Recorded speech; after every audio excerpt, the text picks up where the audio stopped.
American modernism has its origins in the late 19th and early 20th centuries, during which time a series of changes were taking place that would ultimately lead to the transformation of the American way of thinking.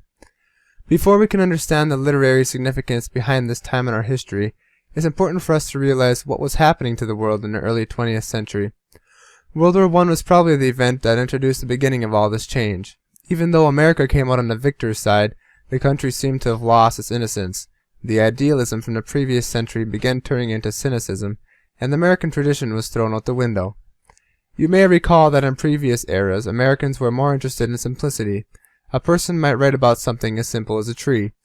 In the modern age, however, your average Joe might rather just cut it down to make room for the fast-growing economy, and then maybe write about something with a little more depth, like a birch tree.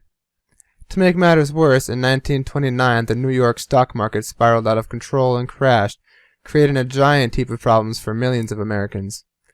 This was rather depressing, and so it was dubbed the Great Depression. Of course, this depression didn't stop the American men and women who worked hard to make this country what it is today.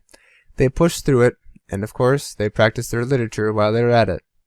They wrote about the war, the stock market, feelings, subconscious thoughts, spiderwebs, and a bunch of other stuff. Best of all, they wrote it all in a form of language that we can actually read and understand today, without carrying around an archaic English dictionary. Needless to say, the early 19th century was a huge explosion of ideas and technological advancements that rendered the old-fashioned way of thinking, well, old-fashioned.